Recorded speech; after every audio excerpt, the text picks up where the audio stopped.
Hello and welcome to the Daily Royal. My name is Shelby and I have been a royal watcher for the past 10 years. In this podcast, I talk about the daily events of 7 of the European monarchies. So I talk about Belgium, the UK, Denmark, the Netherlands, Norway, Spain, and Sweden.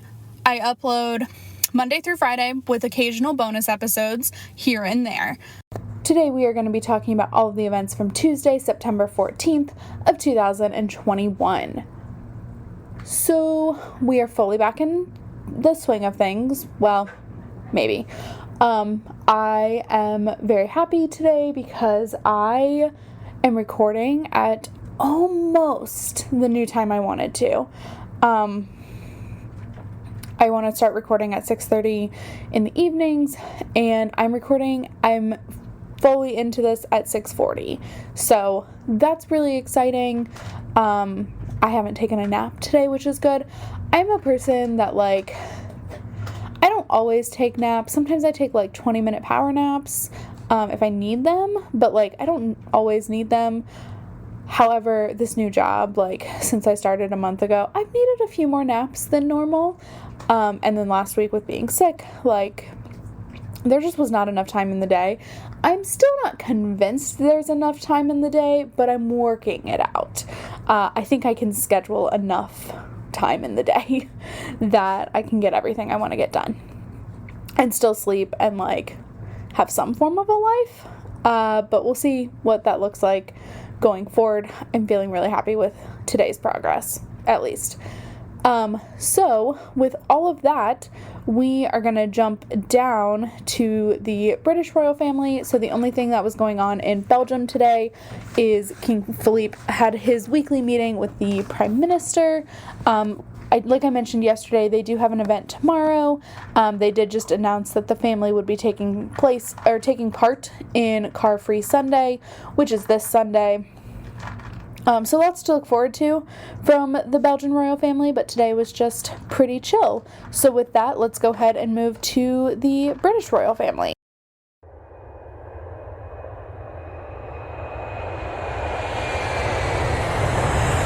The United Kingdom.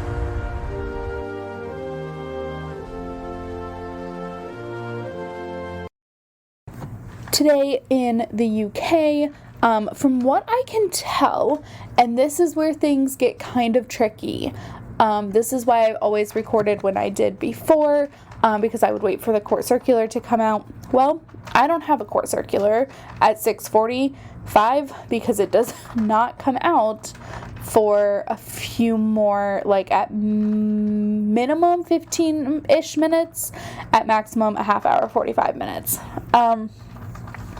This is something that I decided in August that I would at least try September without it and see what the British royal family's segment looked like. So it's just a trial thing, as I'm hoping things are a little more easy to pick up as the pandemic is kind of not drawing to an end, but certainly calming down. I really just want to be able to talk about the things discussed on social media and only those, and not really worry about the court circular, but also a lot of those things I can only just read off the events, and that's not what I want to do.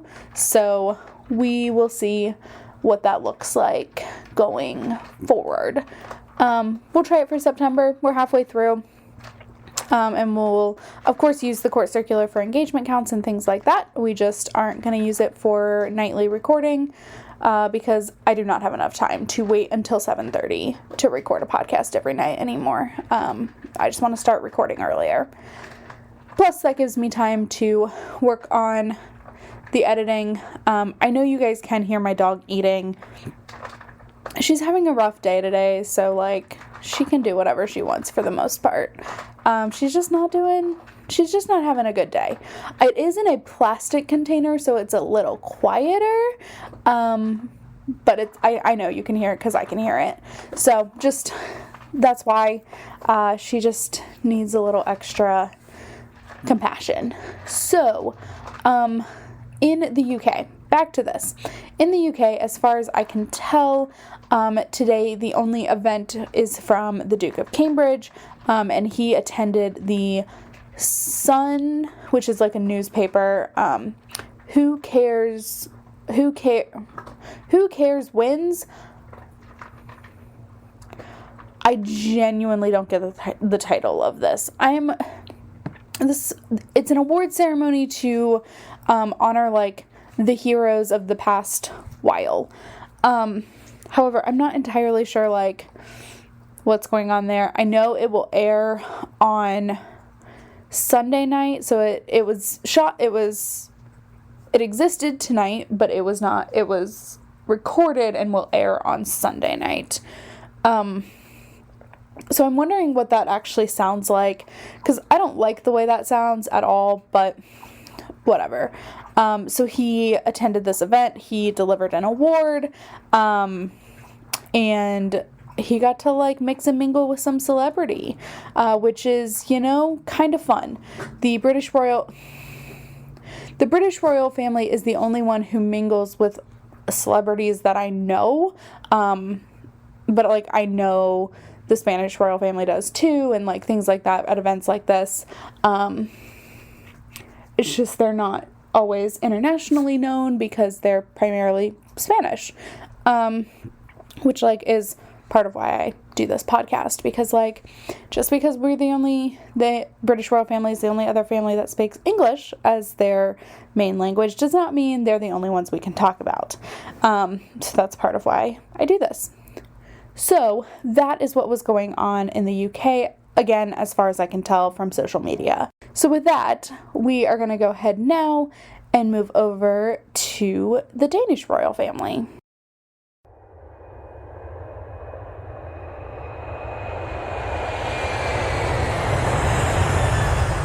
Denmark.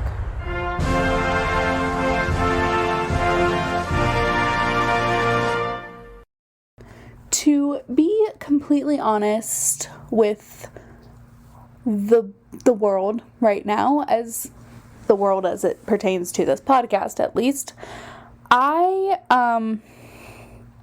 today is one of those days where like sometimes it's really hard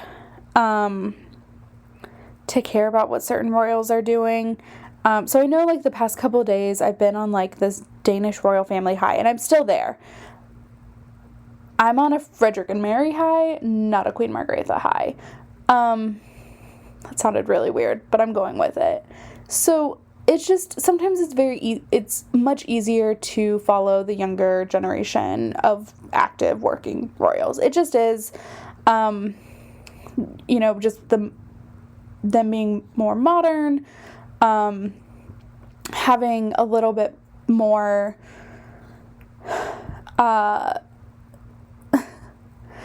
foot in reality is just really nice. And like it's not that I don't appreciate the older royals. I do. I think they're great. They do a lot of really good work. It's just, it's weird sometimes. And like, we had this amazing like come together with the people event over the weekend from Denmark, and then today Queen Margrethe ended the summer sailing season on the royal yacht. So she docked, I guess, in Copenhagen, and hosted a dinner on the royal yacht for the officers on board, and then that marked the end of the season. And then like she has a couple of events this week, and then something is happening. I don't know what. Something is happening that for the last 2 weeks in September, Frederick is going to be regent. And so, like, it's just, this event is cool. And, like, I do love this idea of being able to travel around your country on a boat. It's just very old school. And look, I mean, Frederick used the boat to get to some of his royal runs over the weekend. Like, I recognize that. I own that. I know that. It just, I don't know. And I think it's just really, that is a piece that I'm not very open about on this podcast, is that, like, sometimes it's really hard to care what a lot of the senior, like, older royals are doing. The older generation of kings and queens. Not for a lack of respect. It's certainly not that. It's just very much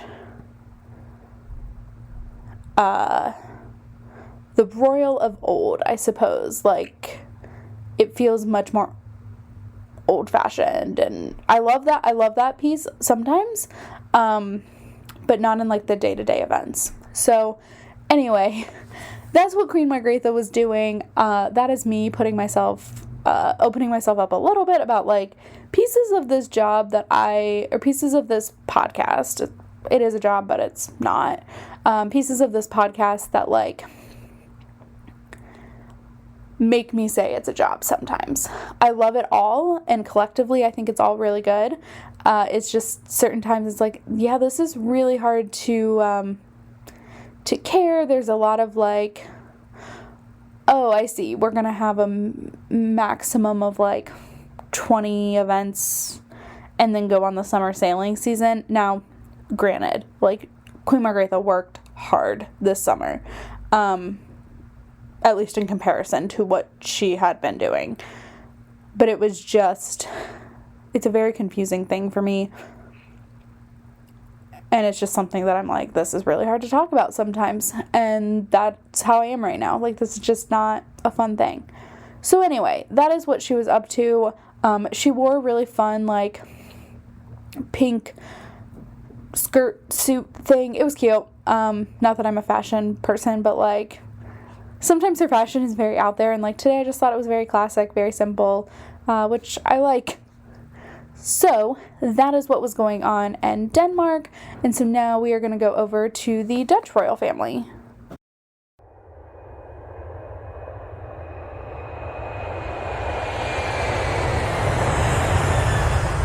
The Netherlands.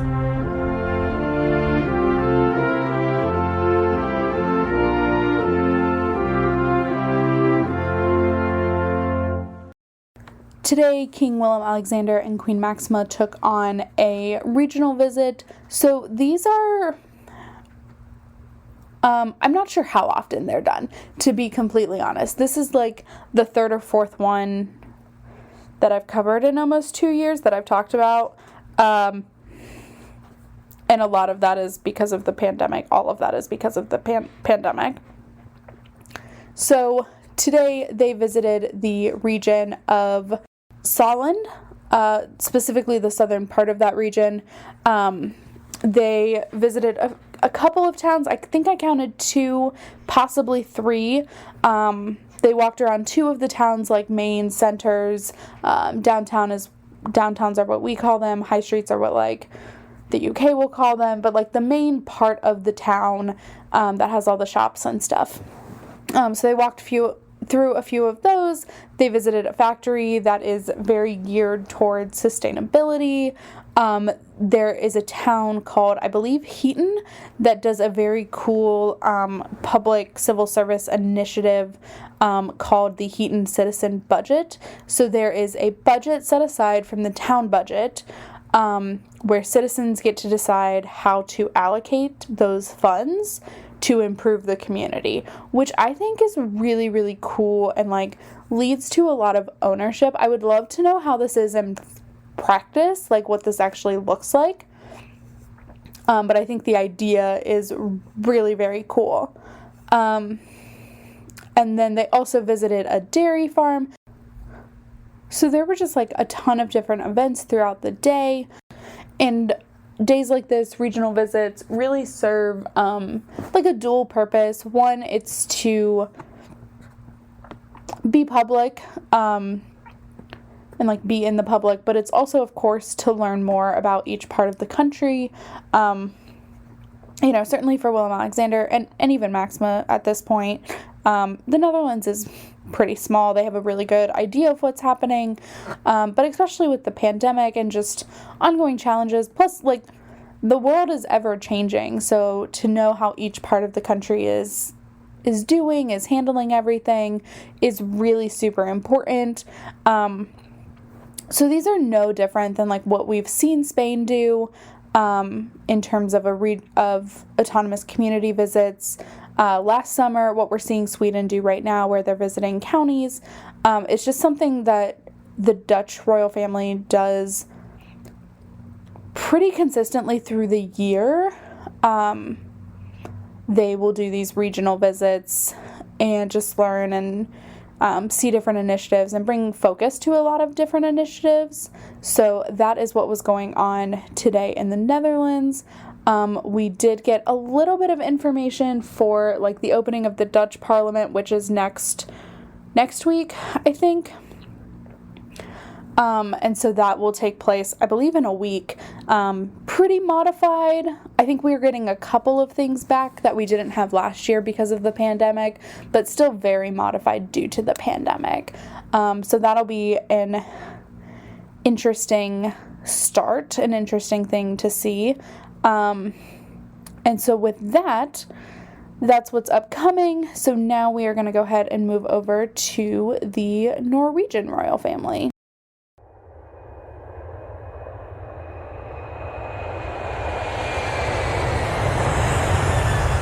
Norway.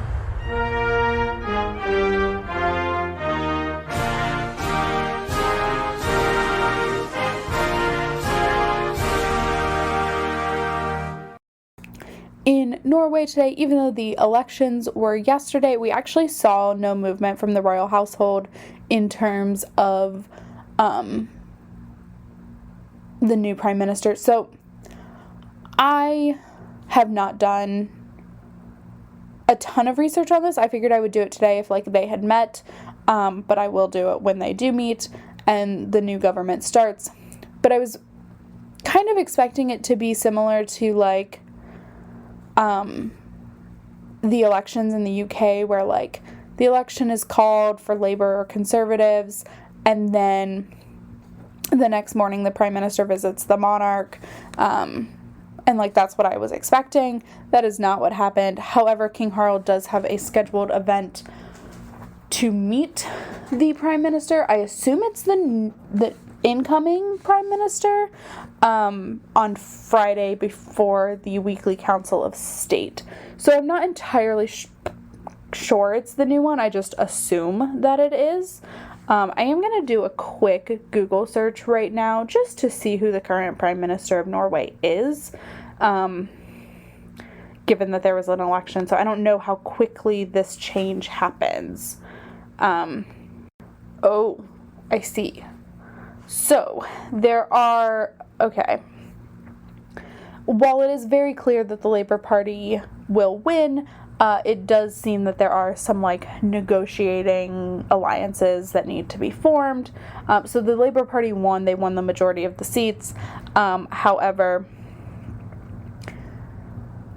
unlike I was saying, because it didn't feel like that from the information I was reading,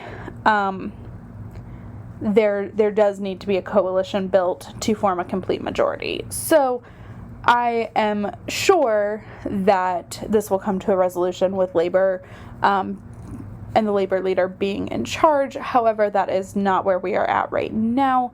So I assume then that the meeting with the Prime Minister for King Harald is going to be the current Prime Minister, who is now basically in the caretaker government, while alliances are formed, I think. It's all very confusing. I know my government system. I have learned Spain and Belgium's government systems. The Netherlands, to some extent, I have learned, and now I guess I'll learn Norway's. So we'll see what King Harald's role is. I expect him to have a minimal role, but we will see where we are at in by Friday, at least, because that is when the Council of State in this meeting is. So on to the actual event of the day. Crown Prince Haakon today attended the Ocean Conference, the Ocean 2021 conference in the Norwegian city of, I believe, Bergen is the name. So he opened the conference with a speech. He also visited a research ship that is docked, I suppose is the appropriate word, in Norway for the time being because pandemic, but it is a research ship that is focused on helping developing countries create responsible fishery management systems, and so it does a lot of like ocean research and things like that, and also like teaching and things along those lines as well to really create like responsible ocean activity throughout the world, which I just think is really very cool. So that was a really cool event to read about from Akun today. It looks like it's going to be pretty quiet and chill from the Norwegians while everything's going on right now in Norway in terms of political stuff. But maybe next week it'll pick up. I'm not sure. I haven't looked into next week's calendar yet for them. So with that, we are going to go ahead now and move on to the Spanish royal family.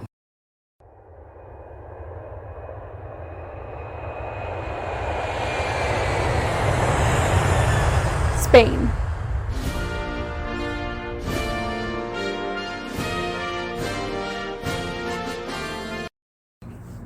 Spain today, there were just a lot of events. Okay, there were 2 events, but like I could talk about both of these for what feels like a lot of time. I will try not to do that. Like I said, I am really trying to get these episodes back down to like where they used to be, between a solid 30 and 35 minutes. Ideally, honestly, shooting for 30. So I'm going to try. We'll see how I do. Looking at the time right now. So today, King Felipe visited the Spanish Army training exercise called Toro 2021, which is an annual event basically to just confirm and prepare battle readiness for the Spanish Army. So it's a like exercise time to really brush up on skills and things like that as to my knowledge. Spain is not actively partaking in any continuous battle where they're having loads of deployment. Obviously there are still things, but like there don't seem to be, and I don't know every facet of Spain, there don't seem to be anything right now, so we want to just continue battle readiness for any country's army, just to be ready to defend and protect that country and any allies, etc. So that was a big event today. It looks very cool. Obviously they can't show that much because it's national defense, and like that's really private and needs to be private for safety reasons, of course. But it looked really cool. And then the event that I will probably spend a little bit more time talking about because it was a really cool event is today. Queen Letizia attended the 50th anniversary celebration for the creation of the Faculty of Information Sciences at the Complutense University of Madrid, which is one of the public universities in Spain, and it's like information services school department. What makes this event so cool is that this is actually where Queen Letizia received her journalism degree. So a couple of years ago, when the School of Information Sciences started talking about their 50th anniversary, they asked her to come on board as honorary president of the celebrations, to which she automatically agreed because, as we learned today, and obviously if any of you have like gone through undergraduate degrees or like you have a very specialized set of education skills, the school that you're in, the education you receive really forms a lot of who you are. And for her, obviously, it like brought on a very successful career in journalism, and now, of course, she is the most recognizable alumni of the university in general, but specifically of the that department, because she is, the queen. And so she agreed happily, and the initial celebration was supposed to take place this spring. Obviously, there is a global pandemic, so they pushed back and scaled back the celebration to be today, which I think is perfectly fitting. And so Queen Letizia attended. The school delivered awards to like some of its most notable graduates, most notable alumni for the work that they do. So one of those is like a journalist at El País. She may even run El País at this point. There were a couple of others. So some of them were journalists, but some were not. Information sciences is not only journalism. It is also like media production, etc. And then the president, the dean of the school, presented Queen Letizia with the honorary alumni award to, obviously mark, one, her honorary presidency, but also just her being a very recognizable face for the school. I was reading all of these articles and anecdotes about how students now will hear in their lectures about like, our school is so good, one day you may even become the Queen of Spain, which is like, haha, very funny, kind of 1 in a million like shot, but also in this case very true, which I think is hilarious. So Letizia was given that award. She gave a speech where she not oddly, but like, of course she did this, but if you've ever followed Queen Letizia and her speeches and her work, she doesn't reveal a lot of herself. She's very pretty private person. Like, you don't know that much about her like personally, and a lot of like what she cares about and like how she is as a mom and things like that, but you don't really like know her personal whatever, like her personality, her real personality, etc. And she holds everything very close to the vest for good reason. She's been just, ridiculed to the minuscule detail by the press. So like with good reason.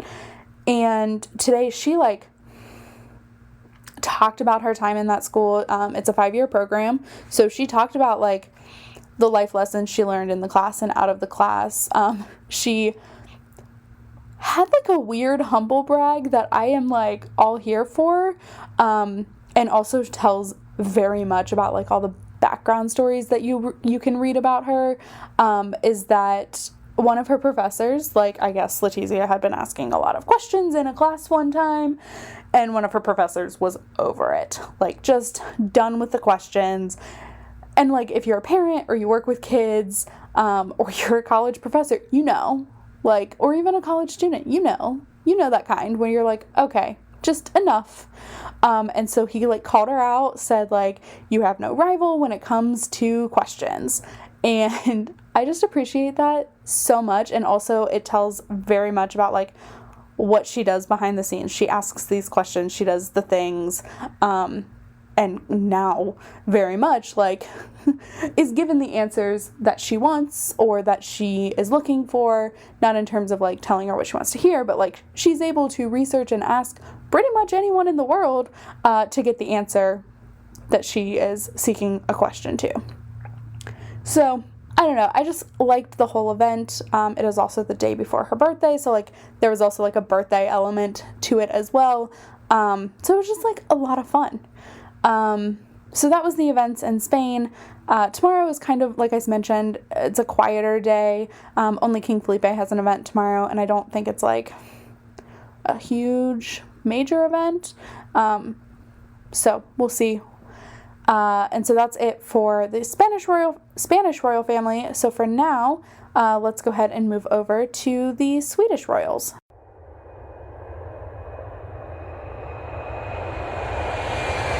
Sweden.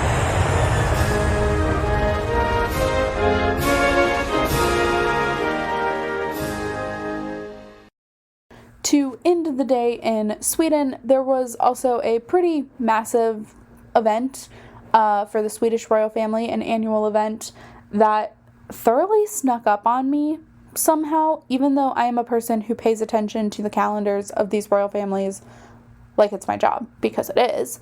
And I missed this. I realized last night that that's when this was happening. But today was the opening of the Swedish Riksdag, which is the parliament in Sweden. That's what it's called, the Riksdag. It's basically like, I think Riks is national and dog is something. But it's the National Assembly, it's the parliament, whatever, you call it in your country. It's the governing body. So, today was the opening of the new parliamentary season, which is, of course, sometime in September through till probably May or June, and then summer holidays, which in the US we used to have, it was very known that in August things really just shut down in the government. The president goes on vacation, the Congress kind of breaks up and goes on recess. There's just a lot that happens, that just doesn't get done in August. And it feels like that really just hasn't happened for the past 5 years because just of the situation that the U.S. is in. So it's really, I'm envious of Sweden for this schedule and every other country that goes through this. Because it sounds so nice to just have a month where you're not really worried about your government issues. So, as always, this is a pretty standard event, the royal family. So this year it was King Carl Gustaf, Queen Sylvia, Crown Princess Victoria, and Prince Daniel. Last year it was just King Carl Gustaf and Queen Sylvia participating in these events. So we have expanded to the core of the Swedish royal family, but not the, I don't want to call them outlying, but the non-top tier. I don't know. I don't ever want to insult anybody, but the non-heirs to the throne. How's that? Is that insulting? I don't know. So they attended a church service ahead of the parliamentary opening, and then, of course, attended the actual opening session. So each monarch has a little bit of a different role in the opening of Parliament. For King Carl Gustaf, it's to give a very, heartwarming, go get 'em, happy new parliamentary season speech. He is able to write his own speech, which is a thing that not every monarch can do when they're opening a session of Parliament.